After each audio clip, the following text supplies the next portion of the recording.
নমস্কার বন্ধুরা, আর কুকিং চ্যানেলে আপনাদের সবাইকে স্বাগত। আজ নিয়ে হাজির হয়ে গেলাম নিরামিষ মুগ কালিয়া রেসিপি নিয়ে, যেটা লুচি, রুটি, পরোটা বা গরম ভাতের সাথে অসাধারণ লাগে। তো চলুন শুরু করা যাক। আমি উনুনে কড়াই বসিয়ে দিয়ে দিচ্ছি 100 গ্রাম মুগ ডাল। মুগ ডালটাকে হালকা করে ভেজে নেব, খুব লাল করে ভাজার দরকার নেই।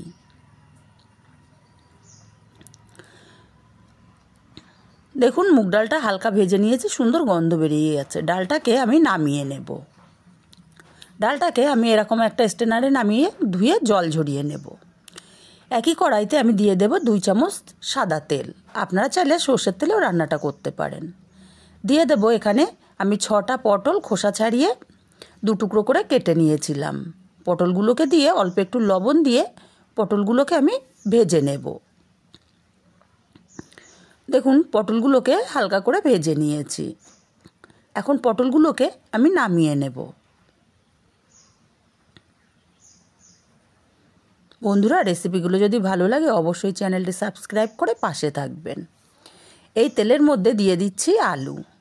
আমি 4টে আলু বেশ বড় বড় করে কেটে ধুয়ে নিয়েছি। অল্প একটু লবণ দিয়ে আলুটাকে সময় নিয়ে লাল লাল করে ভেজে নেব। মিনিট 5 সময় নিয়ে আলুগুলোকে ভেজে নিয়েছি। আলুগুলো বেশ লাল লাল করে ভাজা হয়ে গেছে। আলুগুলোকে উঠিয়ে নেব।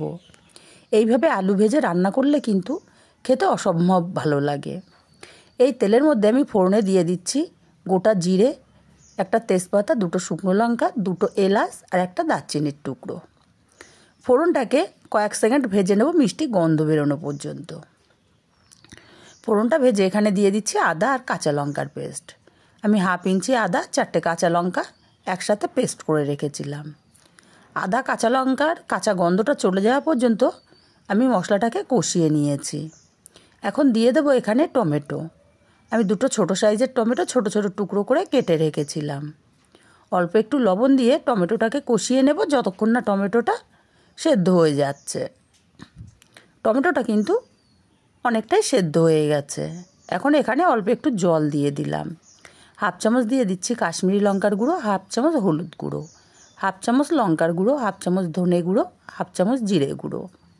মশলাটাকে একটু সময় নিয়ে কষিয়ে নিতে হবে, মশলা থেকে তেল ছেড়ে আসা পর্যন্ত। মশলা থেকে তেল ছেড়ে গেছে, মশলাটা খুব ভালো করে কষিয়ে নিয়েছি। দিয়ে দেবো এখানে ভেজে রাখা পটল আর আলুগুলোকে। পটল আলুগুলোকে মশলার সাথে মিনিট 2 মতো কষিয়ে নেব। বন্ধুরা, আপনারা ভিডিও দেখে চলে যান, একটা লাইক দেন না। অবশ্যই একটা লাইক দেবেন, তাহলে কিন্তু ভিডিও বানানোর মোটিভেশন বাড়ে। আপনি ভিডিওটা দেখে যাচ্ছেন কিন্তু একটা লাইক দিচ্ছেন না। এবার দিয়ে দিচ্ছি স্বাদ মতো লবণ। লবণটা দিয়ে আমি আরও 2 মিনিট পটল আলুটাকে কষিয়ে নেব। 2 মিনিট মতো আরও কষিয়ে নিয়েছি পটল আলুটাকে।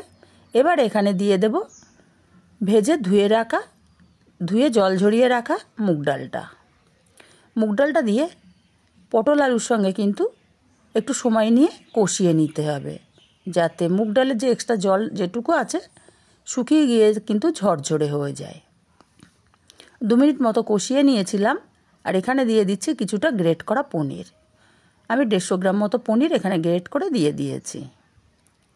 এবার পনিরটাকে দিয়েও আমি আরও 2 মিনিট কষিয়ে নেব। খুব সুন্দর কিন্তু একটা গন্ধ বেরিয়েছে, আর খেতে তো অসাধারণ হয়। এবার কষিয়ে নিয়েছি 2 মিনিট মতো, দিয়ে দিচ্ছি পরিমাণ মতো জল। আর এই রান্নাটা কিন্তু বেশি ঝোল হবে না, একটু গামাকো গামাকো টাইপের হয়, সেই বুঝেই জলটা দিতে হবে। আমি জলটা দিয়ে নাড়াচাড়া করে নেব, নিয়ে ভালো করে মিশিয়ে নেব। ঢাকা দিয়ে রান্না করব মিডিয়াম আঁচে 10 মিনিট। 10 মিনিট পর ঢাকাটা খুলে নিলাম। নাড়াচাড়া করে দেখে নিতে হবে আলুগুলো সেদ্ধ হলো কি না।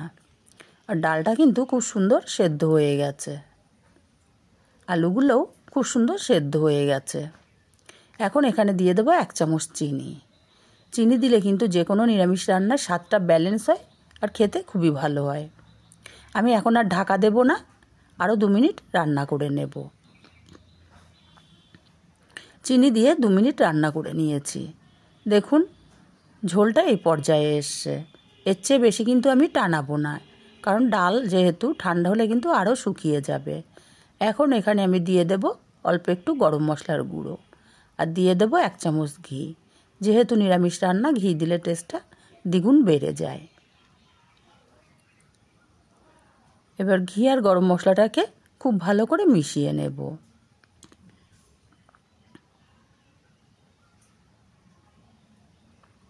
আর তৈরি হয়ে গেল আমার নিরামিষ মুগ কালিয়া। রেসিপিটা কেমন লাগলো কমেন্ট করে জানাতে ভুলবেন না। ভালো লাগলে কাছের আত্মীয় স্বজন বন্ধুবান্ধবদের কাছে শেয়ার করতে ভুলবেন না। আর যারা ফেসবুক থেকে দেখছেন তারা আমার ফেসবুক পেজটি ফলো করতে ভুলবেন না।